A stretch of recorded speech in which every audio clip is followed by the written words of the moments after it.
Assalamualaikum warahmatullahi wabarakatuh. Salam guru penggerak. Perkenalkan, kami calon guru penggerak angkatan 11 dari Kabupaten Brebes, Provinsi Jawa Tengah. Dengan saya Eko Purwanto dari SD Negeri Telaga 02, Kecamatan Bantar Kawung. Saya Okti Sofiatur Rohmah dari SD Negeri Ciranas 03, Kecamatan Bantar Kawung. Saya Erliana Nur Sayeti dari SD Negeri Gunung Larang 1, Kecamatan Salem. Kami akan melaksanakan praktek demonstrasi kontekstual modul 2.3 coaching untuk supervisi akademik yang terdiri dari supervisor, coach, dan coaching. Selamat menyaksikan.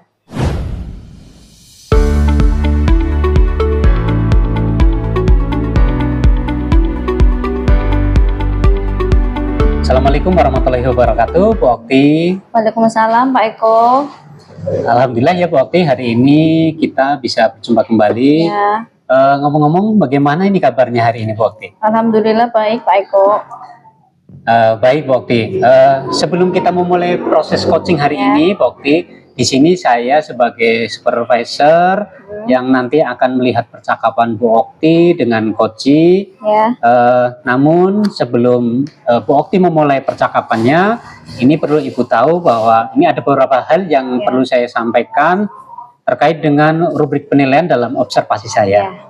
Nah, nanti Bu Okti untuk rubrik penilaian yang akan menjadi acuan saya adalah yakni ya saya berharap nanti dalam proses percakapan nanti Bu Okti sudah memiliki prinsip dari seorang coach. Yaitu kemitraan, kemudian proses kreatif, dan memaksimalkan potensi. Dan juga tentunya saya harap Bu Okti juga sudah memiliki kompetensi inti dari coaching, yaitu kehadiran penuh atau presence, kemudian mendengarkan aktif dan mengajukan pertanyaan berbobot. Nah, nanti saya juga berharap nih dalam proses percakapan Ibu dapat menerapkan percakapan dengan alur theta, yakni tujuan, identifikasi, rencana aksi, dan juga tanggung jawab. Nah, itu rubrik penilaian yang akan saya jadikan acuan dalam mengamati Ibu nanti. Seperti itu Bu Okti, bagaimana kira-kira bisa dipahami ya Bu? Bisa Pak. Oke. Baik Bu Okti, kalau begitu selanjutnya nih Bu Okti. Sebelum dimulai untuk proses coachingnya, ini ada beberapa pertanyaan Bu Okti yang ingin saya tanyakan. Boleh ya Bu Okti? Boleh Pak, silakan. Oke, baik Bu Okti. Untuk pertanyaan pertama nih Bu, kira-kira dalam percakapan nanti kompetensi coaching mana nih yang Bu Okti akan kembangkan dalam proses percakapan nanti Bu?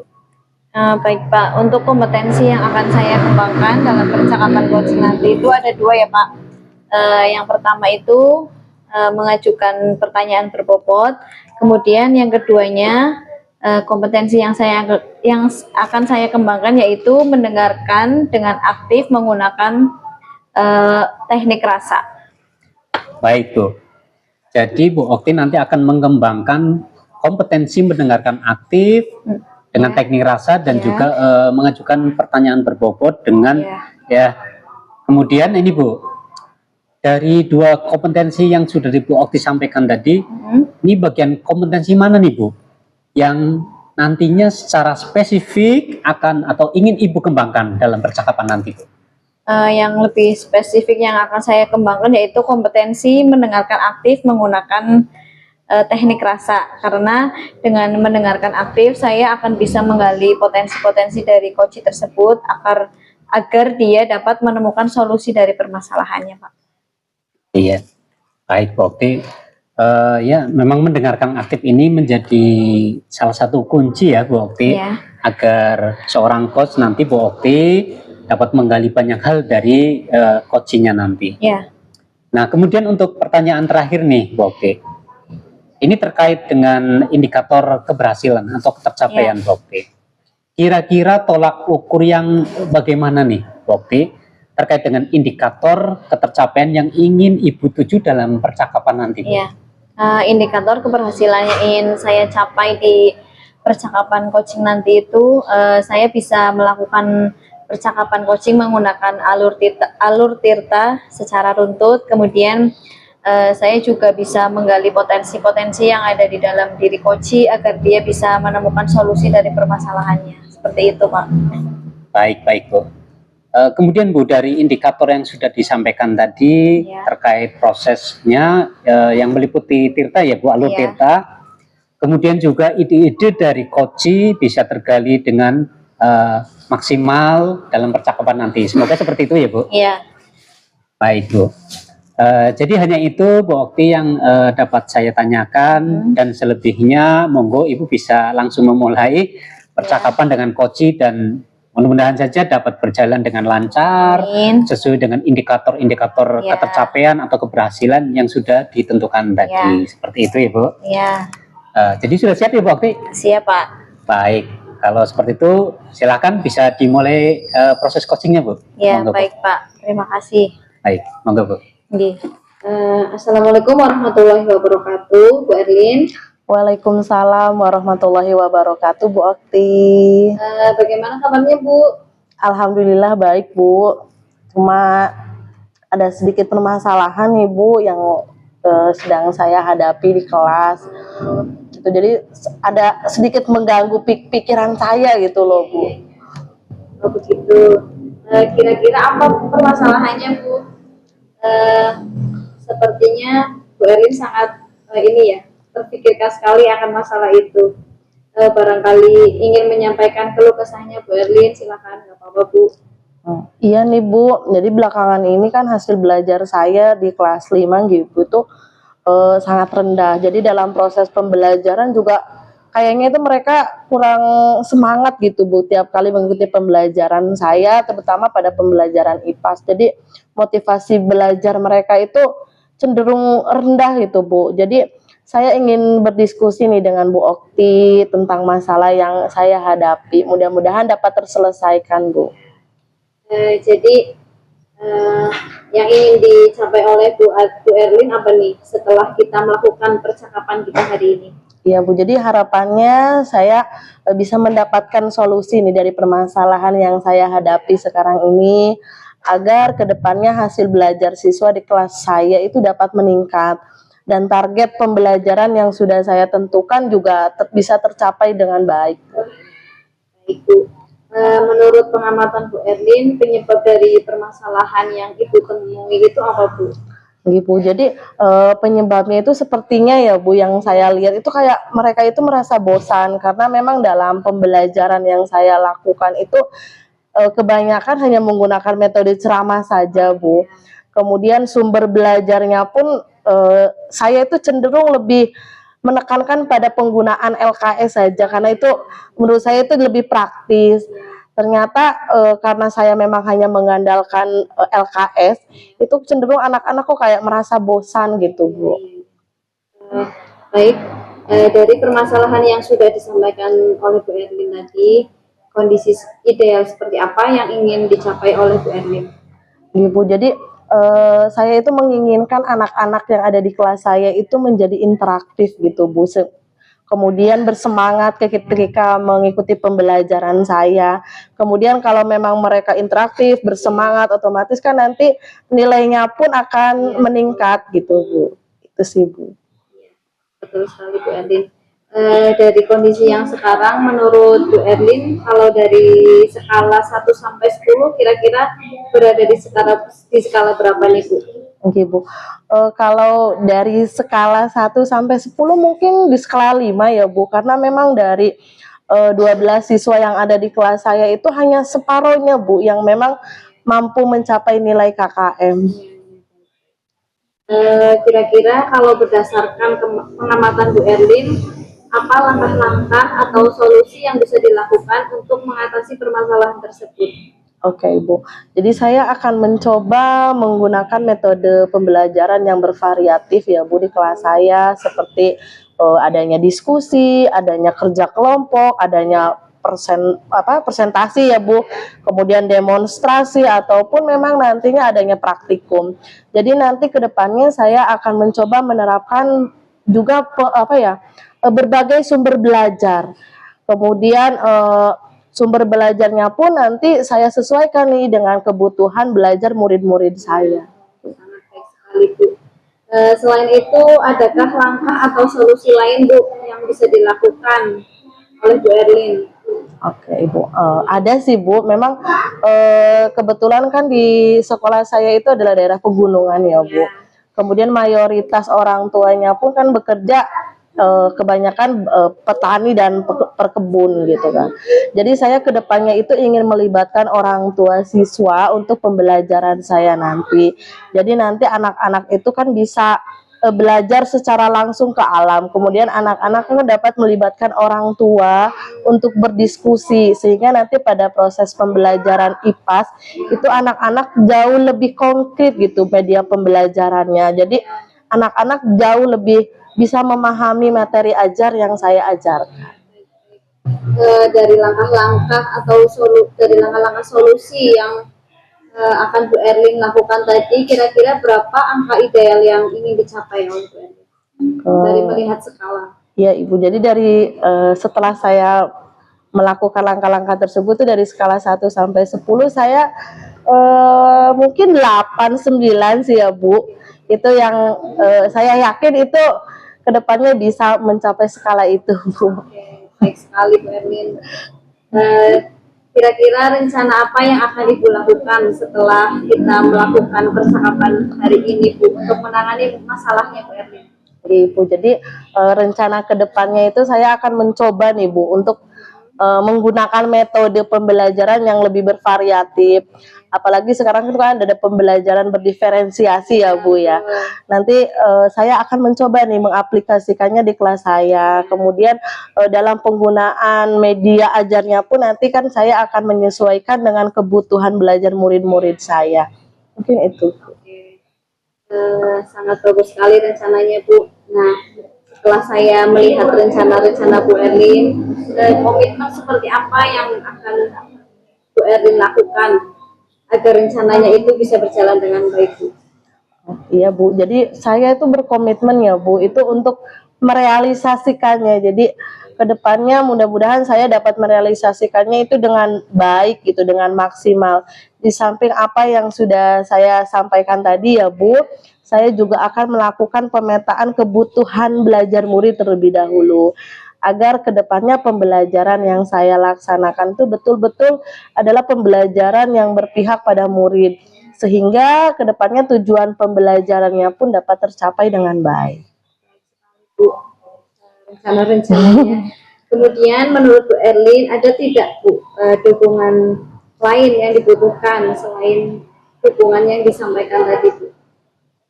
Tentunya saya membutuhkan dukungan ya Bu dari berbagai pihak, terutama warga sekolah gitu, baik dari siswa, kepala sekolah ataupun rekan sejawat, terutama dari wali murid pun juga saya membutuhkan. Karena dalam merancang modul ajar yang akan saya buat itu saya harus mampu berkolaborasi dengan semuanya. Gitu. Semoga rencana Bu Erlin dapat terlaksana dengan baik dan lancar. Kemudian bagaimana sekarang perasaannya Bu Erlin setelah percakapan hari ini? Alhamdulillah ya Bu, setelah saya berdiskusi, sharing dengan Bu Okti, jadi pikiran saya merasa jauh lebih terbuka, jauh lebih lega gitu dalam menyelesaikan permasalahan yang ada di kelas saya. Dan juga saya berterima kasih dengan adanya Bu Okti kita bisa sharing, saya juga bisa mendapatkan solusi nih dari permasalahan saya. Saya pribadi juga merasa senang Bu, bisa menjadi teman sharing dan ngobrol. Terus saya bisa senang juga mendengarkan keluh kesah Bu Erlin. Akhirnya Bu Erlin juga menemukan solusi dari permasalahannya. Semoga rencana-rencana Bu Erlin yang akan dilakukan dapat berjalan dengan baik dan lancar. Amin ya robbal alamin. Terima kasih Bu Erlin atas percakapannya hari ini. Iya, sama-sama Ibu. Saya juga mengucapkan terima kasih banyak atas waktunya Bu Okti sudah mau sharing dan ngobrol dengan saya ya Bu. Saya akhiri ya Bu Erlin. Assalamualaikum warahmatullahi wabarakatuh. Waalaikumsalam warahmatullahi wabarakatuh. Baik Ibu Okti, tadi saya sudah mengamati proses dari percakapan Ibu dengan Koci terkait proses coachingnya tadi. Ya. Ini ada beberapa catatan, namun sebelum saya sampaikan Ibu, Ya. saya ingin menanyakan beberapa hal. Boleh ya Bu Okti? Boleh Pak, silahkan. Oke, baik Bu Okti. Yang pertama nih Bu, untuk pertanyaan pertama Bu, apa yang sudah Ibu lakukan saat tadi melakukan coaching dan Ya. apa yang sudah menjadi indikator ketercapaian di proses coaching Ibu tadi? Ya, baik Pak. Jadi yang sudah saya lakukan di percakapan coaching tadi dengan coaching, saya tadi sudah menerapkan prinsip coaching yaitu berupa kemitraan, proses kreatif, dan juga memaksimalkan potensi dari diri coaching. Kemudian untuk kompetensinya yang sudah saya terapkan tadi adalah mendengarkan aktif dan juga mengajukan pertanyaan berbobot, seperti itu Pak. Iya, baik Bu Okti. Jadi yang sudah Ibu sampaikan tadi ini sesuai dengan catatan saya Ibu. Ya. Memang Ibu sudah memberikan sebuah prinsip, yakni kemitraan, dan itu terbukti Bu ketika melakukan percakapan tadi. Ibu merasa ada kesetaraan Bu dengan coaching di dalam percakapan tadi. Jadi tidak ada perbedaan strata ya Bu. Iya, betul. Kemudian Ibu juga sudah melakukan prinsip namanya apa tadi? Prinsip proses kreatif, di mana Ibu berusaha menggali kreativitas dari coaching untuk mengeluarkan berbagai solusi terkait masalah-masalah yang dihadapi oleh coachingnya tadi. Baik. Kemudian Ibu juga tadi sudah mengajukan beberapa pertanyaan berbobot agar bagaimana memaksimalkan potensi dari seorang coach tadi yang sudah Ibu lakukan tadi bersama. Dan juga Ibu sudah memberikan kompetensi inti sesuai dengan apa yang Bu Okti sampaikan di pra-supervisi tadi ya Bu. Kemudian Ibu juga apa tadi mengharapkan ada dua kompetensi ya Bu, mendengarkan aktif dan mengajukan pertanyaan berbobot. Nah kemudian ini Bu, dari catatan yang saya catat Bu, ini juga sudah terlaksana nih Bu ya. Dan yang paling penting dari proses tadi Bu, saya juga mencatat bahwa Ibu sudah melakukan percakapan dengan menggunakan alur percakapan Tirta, di mana Ibu tadi memulai percakapan dengan tujuan, kemudian mengidentifikasi masalah, kemudian juga ada rencana aksi dan juga tanggung jawab. Iya, betul. Nah, alhamdulillah waktu ini secara umum dari catatan saya tadi, Ibu sudah melaksanakan proses coaching dengan sangat baik dan luar biasa. Iya, terima kasih Pak Eko atas masukannya. Nah, baik Bu, ini ada pertanyaan terakhir nih Bu. Iya Pak. Jadi berdasarkan proses coaching tadi ya Bu, kira-kira kompetensi apa lagi yang ingin Ibu kembangkan Ibu berdasarkan proses coaching tadi? Ya baik Pak. Mungkin kompetensi yang ingin saya kembangkan setelah tadi saya melakukan percakapan coaching dengan coach itu yaitu kompetensi kehadiran penuh atau presence. Mungkin di sela-sela percakapan itu saya bisa menggunakan teknik stop ya, agar coachingnya itu juga lebih rileks, jadi dia dapat menyampaikan masalahnya dengan baik dan juga dia akan bisa mengeluarkan semua yang ada di dalam pikirannya, unek-uneknya gitu bisa dikeluarkan dengan cara rileks dan juga akhirnya bisa menemukan solusi yang lebih tepat lagi Pak. Baik. Ya memang kehadiran penuh atau apa tadi present ya Bu, itu menjadi harapan Ibu agar lebih dikembangkan ya Bu. Iya, betul. Dan saya berdoa Bu, semoga teknik ini juga bisa segera dimaksimalkan dalam diri Ibu, dan apa namanya, tidak hanya potensi ini saja ya Bu, tapi juga potensi-potensi yang lain agar semakin lebih optimal ketika nanti Ibu memberikan pelayanan coaching terhadap coaching. Saya juga berharap semoga proses ini Bu bisa menjadi bekal atau model berharga nih bagi Ibu, agar nantinya ke depan Bu ketika memberikan proses coach juga bisa sesuai dengan harapan yang diharapkan dalam paradigma coaching dengan tetap berpegang teguh pada alur Tirta seperti itu Bu. Jadi sekali lagi saya ucapkan terima kasih Ibu Okti. Ini sebuah proses yang luar biasa dan semoga bisa berdampak positif bagi Ibu ke depannya. Amin, terima kasih Pak Eko. Baik, sama-sama terima kasih Bu Okti. Kalau begitu saya akhiri ya Bu Okti. Ya, terima kasih sekali lagi. Assalamualaikum warahmatullahi wabarakatuh. Waalaikumsalam warahmatullahi wabarakatuh.